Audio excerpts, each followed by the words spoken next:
통계는 하락, 실거래는 상승, 엇갈린 서울 집값의 지표라고 얘기를 합니다. 그러니까는 통계에서는 모두가 하락한 거는 아닙니다. 강남권이 하락으로 KB와 한국부동산원에서 하락으로 잡혀 있지만은 이 또한 잡힌 부분들이 강남도 하락이 둔화되고 다시 오름세로 방향을 좀 꺾었습니다. 사실은 그것도 보여드리도록 할게요. 한국부동산은 KB부동산보다 훨씬 더 가격을 더 낮춰서 지금 통계에서는 추이가 조금은 잠잠해지고 있다고 표현하지만은 실질적으로는 실거래의 상승 그리고 현장은 좀 그렇지 않습니다. 그래서 지금 시장은요 전체 상승장이 아니라 상승 확산세가 진행되는 개별 시장이라고 생각하시면은 됩니다. 그래서 통계도 뭐 하락인데도 있고 상승인데도 있고 그런데 가격은 오른다고 이게 뭐지라고 헷갈릴 수 있지만은 지금은 전체 상승장이 아니라 상승의 확산세가 빠르게 진행되는 장이라는 겁니다. 그리고 상승에 진입한 지역들은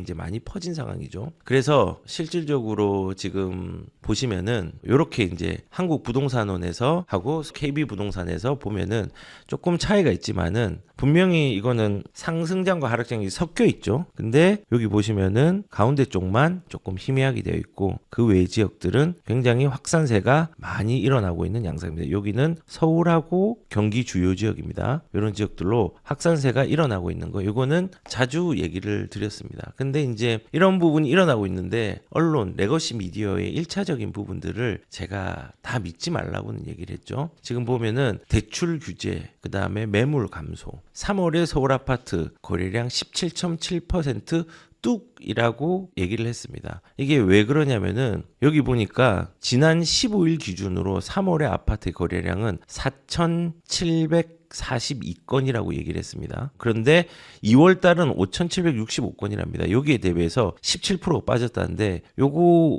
우리가 속으면 안 되죠. 지금 5,000건 넘었거든요. 5,100건 가까이 갔거든요. 요거는 3월달 거래량이 아직 다 집계되지 않았습니다. 3월달 거래량은 언제 집계가 마무리되느냐? 4월달에 마무리가 됩니다. 4월이 끝나고 5월 초가 돼야지 아 이게 지금 얼마가 집계되었구나라고 이제 볼 수 있는 거죠. 제 생각에는 한 5,600건 한 6,000건 조금 안 되게 집계가 될 걸로 예상이 되거든요.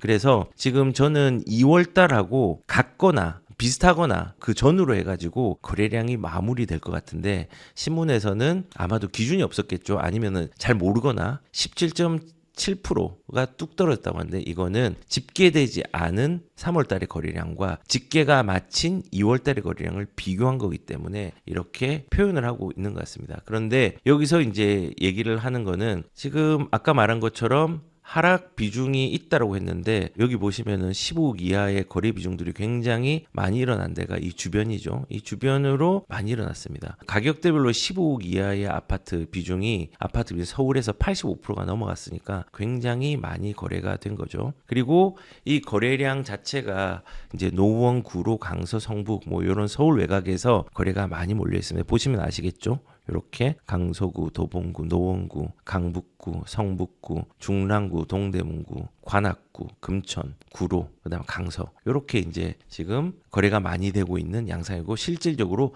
가격도 아까 보신 바와 같이 이런 식으로 반영이 되고 있습니다. 주변에 가격들이 많이 상승을 했죠. 0.46 강서구는 이번 주 기준으로 0.46이 상승을 했습니다. 0.2가 넘어가면은 굉장히 가격 많이 오른 거거든요. 0.4입니다. 노원구 같은 경우 0.21 이것도 상승을 많이 한 거죠. 은평구가 0.3입니다. 0.3 굉장히 높이 올라간 겁니다. 이런 식으로 외곽 쪽에서 이런 부분들이 많이 보이고 있다. 그리고 경기 같은 경우도 중원구, 수지구 같은 걸 보면은 0.41이라든지 0.44처럼 굉장히 가격의 움직임들이 크다는 것들을 볼 수가 있습니다. 예, 실질적으로 가격의 움직임이 큽니다. 그리고 저번에 제가 오피스텔도 움직인다고 했는데 지금은 서울의 빌라 매매 만건 돌파 제가 늘 얘기를 했잖아요. 이 수요라는 게 항상 넘치는 거거든요. 이게 강남권에 그릇이 있습니다. 이 그릇이 이렇게 차고 넘치면은 이 주변으로 퍼집니다. 이렇게 한강벨트로 퍼지죠. 여기 이제 퍼진 게 쭉 가다 보면 이제 외곽으로 가는 거죠. 경기도로도 가고. 근데 이제 이런 부분들이 비싸다고 느껴질 때 요 아파트라는 그릇이 있잖아요. 요게 이제 차고 넘치는 거예요. 넘치면은 비아파트 로 이제 가는 거죠. 근데 이 비아파트 중에서도 이제 선호되는 게 오피스텔 같은 경우도 이제 3룸이라든지 좀 중대형으로 실질적으로 4인 가족, 3인 가족이 거주할 수 있는 곳으로 퍼지고, 이제 잠잠하고 가격이 낮았던 빌라까지도 여기에 못 들어가니까, 이 아파트에 못 들어가니까 이 수요들이 이쪽으로 이제 끌려오게 되는 거죠. 지금 뭐 이런 식으로 지금 움직임들이 있습니다. 그래서 지금 4월까지 그 빌라가 1만 한 600건 정도 매매가 되었거든요. 근데 요거 수치가 2023년도 대비해서 86% 거래량이 늘어난 겁니다.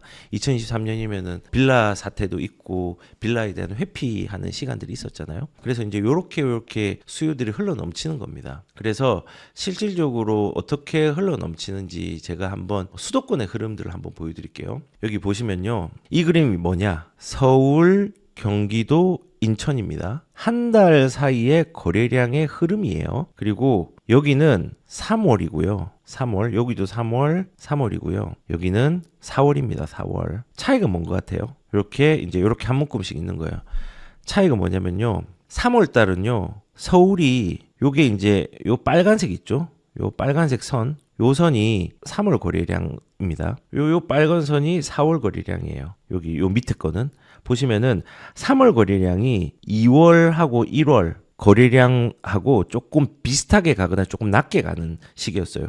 기준은 여기 지금 18일, 19일 기준이거든요. 4월 18일, 3월 18일, 뭐 2월 18일 오고 한 달에 같은 기간 내 기준으로 볼 때 지금 속도가 서울은 2월하고 1월하고 비슷했는데 경기도는 2월하고 1월보다 조금 더 위로 올라갔어요. 인천은 더 많이 올라갔어요. 근데 이게 이제 거꾸로 됐습니다. 인천의 흐름이 4월에 서울의 흐름이 됐고 서울의 흐름이 3월에 인천의 흐름하고 비슷하게 되었습니다. 그래서 지금 보시면은 서울이 지금 거래량이요 4월 달이 압도적으로 튀어오르고 있습니다. 이렇게 많이 올라간 거 보이죠? 경기도는 조금 덜 튀어 올라와 있죠. 그리고 인천이 3월 달에는 거래량이 많이 있었는데 2월, 3월보다 많았는데 4월 달에 3월 달하고 2월 달하고 비교해 보니까 인천은 조금 둔화가 되어 있어요. 지금 막바지로 이번 4월 달에 거래량들은요. 서울이나 경기 주요 지역에 몰릴 겁니다. 이런 구조로 지금 갈 것 같아요. 그러면 구체적으로 어떻게 갈 거냐? 지금 그래서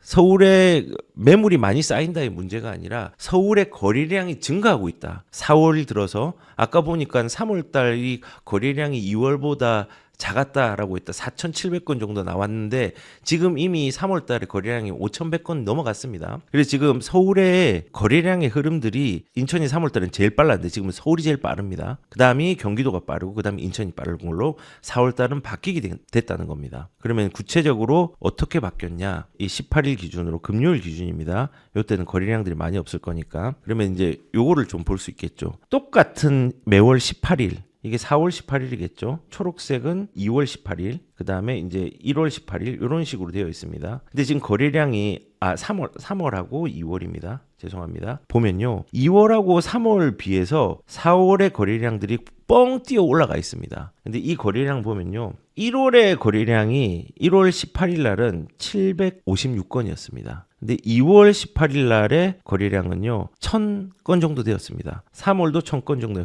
그러니까 3월하고 2월하고 거래량이 좀 비슷하게 나올 걸로 저는 예상을 하고 있거든요. 3월은 5,100건 넘어갔죠. 근데 지금 4월의 거래량이 어느 정도인 줄 아십니까? 1620건입니다. 그래서 제가 비교를 하기 위해서 여기에 아파트들 지금 2025년 9월 18일, 2025년 3월 18일, 2025년 6월 18일 거래가 제일 2025년에 많이 나왔을 때가 6월달, 그 다음이 3월달, 9월달입니다. 그래서 얘를 이렇게 가린 거를 없애버리면요. 지금 이 1600건이잖아요. 4월달이. 근데 1600건보다는 낮은 9월 18일하고 3월 18일이 10,000건하고 8,000건이 나왔어요. 그리고 9월 18일에는 1,900건 나왔는데 이 12,000건 제일 많이 나왔죠. 그래서 제가 저번 주에는 7,000건 정도 나올 거라고 예상을 했지만은 지금 이 속도로 계속 간다면은 근데 계속 갈 것 같아요. 8,000건까지도 8,000건 이상으로도 나올 가능성이 매우 크다는 거예요. 거래량이 이 시기에 수급 조절이 안 되는 시기에 많이 나오면요. 가격들이 많이 올라가겠죠. 근데 지금 이 시기에 거래가 어디가 되냐면요. 중하급지가 되는 거죠. 그래서 지금 현재 매매 거래량은 급격히 확산되고 있다. 거래량이 늘고 있는데 그 거래량이 느는 것들이 확산세로 이어지고 확산세가 가격에 올라가는 퍼짐 현상이 주변으로 멀리 지금 날아가고 있다는 겁니다. 그게 4월 달에 일어날 일입니다. 물론 이 5월 9일이 되면은 매물이 급감하고 제가 이제 8,000건이라고 얘기했는데 요게 아마 반토막 날 겁니다. 매물 잠김이 일어날 거니까. 근데 반토막이 나도 이제 달라지겠죠. 저는 이제 예상한 게 이런 겁니다. 4월 달 거래량은 이제 8,000건 전후로 일어나고 가격의 퍼짐이 확산이 될 겁니다. 그리고 5월 9일이 지나면요. 그때는 매물 잠김이 급격하게 일어날 겁니다. 그리고 상급지는 작은 거래에 큰 폭 상승이 일어날 가능성도 있습니다. 그리고 하급지는 이제 실거주제 중심으로 거래량이 상급지보다 지금처럼 똑같이 많아질 거라 생각합니다. 근데 이제 뭐 경기도라든지 인천의 확산세는 비규제 지역으로 지금보다 더 빠른 속도로 갈 가능성들이 큽니다. 왜냐하면 돈이 흘러가야 되는데 막았는데 막은 게 이제 넘쳐버려야 되잖아요. 이제 조정 대상 지역이나 지금 규제 지역에 거래량이 줄어들었잖아요. 근데 그 거래량이 줄어들었는데 돈은 흘러가야 되는데 어디로 갈까요? 거래가 되는 곳으로 흘러가겠죠. 이런 식으로 이제 5월 이후에는 갈 겁니다. 근데 요게 이제 무서우니까 보유세라든지 세금 대출로 정부가 이제 옥죄겠죠. 근데 이 옥죄인 것만 잘 견디면은 이제 3, 4년 뒤에 내가 자산에 좀 왕관들을 쓰는 어떤 상황들이 올 수 있겠죠. 그래서 지금 수도권의 흐름은 이렇습니다. 그래서 우리가 좀 봐야 되는 게 이제 이런 거죠. 2026년도 4월 셋째 주에 주간 상승률을 보면은 구리가 진짜 빨리 올라갔습니다. 그리고 올해 상승률로 보면은 동안구가 가장 빨리 올라갔습니다. 그럼 우리가 이제 인지를 해야 되는 게 이제 이런 거죠. 지금 구리, 강서, 광명을 본다고 하면은 0.54, 0.46이 올랐죠. 그리고 연으로 따지면은 안양 동안구가 8% 올랐고 2026년 동안 말하는 겁니다. 광명이 8.13% 올랐습니다. 그러면은 우리는 어떻게 눈여겨봐야 되냐면요. 우리가 지금 주간 1위가 구리잖아요. 구리도 지금 구축들도 많이 오르고 있습니다. 근데 구리가 오르기 전에 서울의 외곽이 올랐고 서울의 외곽이 오르면서 하남이 올랐잖아요. 그러면은 하남, 구리 이렇게 붙어 있죠. 한강을 두고 그 다음에 어디죠? 남양주. 이런 식으로 이제 흘러가겠죠. 그리고 주간 2위가 아까 강서였죠. 강서 같은 경우는 움직이면은 어디가 움직였죠? 이제 수요가 외곽으로 퍼지면은 김포로 가는 겁니다. 그리고 연간 상승률은 지금 1위가 안양이 KB 기준으로 8%대였죠. 굉장히 많이 올랐습니다. 근데 지금 이제 이 안양이 있기 전에 과천이 먼저 움직였잖아요. 안양의 동안이 이제 움직였고 여기도 꽤 많이 올랐습니다. 이 수도권에서 제일 많이 이제 가격이 움직인 데가 지금 뭐 용인하고 저는 동안구라고 생각을 하는데 그럼 동안구 옆에 뭐가 있죠? 이제 의왕이 움직인데 의왕도 지금 상승세를 탔습니다. 그리고 요 옆에 뭐가 있죠? 군포가 있죠. 그리고 군포 옆에 뭐가 있죠? 안산하고 이제 시흥이 있는 겁니다. 이런 식으로 이제 흘러가는 거예요. 과천에서 이렇게 흘러갔다가 의왕, 군포, 안산, 시흥 이런 식으로 이제 흘러갈 겁니다. 여기 이 중에서 비규제 지역은 군포 비규제 지역이고 그 다음에 안산 비규제 지역이고 이제 시흥이 비규제 지역이죠. 이쪽으로 이제 확산세가 이동할 가능성이 크죠. 그리고 지금 보니까는 연간 상승률이 또 높은 데가 광명이라는 데가 있잖아요. 광명도 8%대로 많이 올랐습니다. 그럼 광명이 오르면은 광명 옆에 뭐가 있죠? 부천이라는 동네가 있죠. 이제 부천도 차례가 오는 겁니다. 그리고 광명에 또 붙어 있는 데가 어디가 있죠? 안양, 만안구입니다. 그리고 여기 이 부천과 만안구는 또 비규제잖아요. 여기도 비규제고. 이제 이런 식으로 이제 이쪽 동네는 퍼지겠죠. 지금 제가 이걸 한 게 안양 동안이 연간 1위고 2026년 기준으로 여기는 2위, 여기는 1위, 여기는 2위, 광명, 그 다음에 안양은 1위. 이런 식으로 퍼짐 현상들이 5월 9일 이후에 속도가 지금보다 더 빠르게 갈 가능성들이 저는 크다고 생각을 합니다. 그래서 이 수도권의 흐름들을 좀 잘 보시면서 가시면 좋을 것 같아요. 근데 제가 초두에 이제 얘기를 드린 것처럼 강남도 뭐 지금 보시면은 통계가 엇갈렸고 지표가 조금은 좀 차이가 있다라고 하고 실제로 이런 강남 같은 경우가 가격들이 조금 빠졌다라고 통계 지표로 나오잖아요. 근데 우리는 이 빠졌다보다 문제는 강남도 이 확산세 플러스 강남권의 기지개도 수도 일어날 가능성이 저는 있다고 생각을 합니다. 실질적으로 보면은 지금 이게 강남구가 연락을 해보면요, 금매가 소진이 거의 끝났다. 그리고 가격의 방향은 그 뱃머리를 상승으로 조금 이동을 했습니다. 금매가 소진되니까는 조금은 매물이 없어지면서 가격들을 이제 버티기 가격들이 좀 많이 나오는 거죠. 실질적으로 이렇게 가다가 좀 둔화가 되었는데 가격 변동률을 보면은 이렇게 머리를 치켜들고 있습니다. 지금 강남의 변화들이 조금 생기기 시작했고, 아마도 차후에 강남 같은 경우는 고가 주택이고 대출이 안 되기 때문에 실거주 요건도 있고 작은 거래에 상승장이 될 겁니다. 문제는 확산도 일어나고 중심지에 기지개도 일어납니다. 이럴 가능성들이 매우 크다고 저는 생각을 합니다. 지금 시장의 가격들을 쪼으면 쪼을수록 이런 일들이 더 일어날 겁니다. 그리고 똘똘이로 더 확산되겠죠. 지금 이렇게 막는데 세금 내더라도 똘똘이로 버티자, 이런 사람들이 생겨날 가능성들이 있다고 생각합니다. 그리고 지금 서울시의 외곽에 대해서 가격들의 움직임들이 지금 좋잖아요. 그런데 문제는 지금 가격들이 노도강 전고점까지 부담 커진 서민들이라고 얘기를 하는데, 노도강들이 가격들이 많이 움직였습니다. 지금 이 외곽들이 많이 움직이고 있잖아요. 사람들이 이제 여기도 가격이 비싸다고 이제 생각을 하는 겁니다. 그러면은 여기서 이제 외곽으로 이제 이동이 또 일어나는 거죠.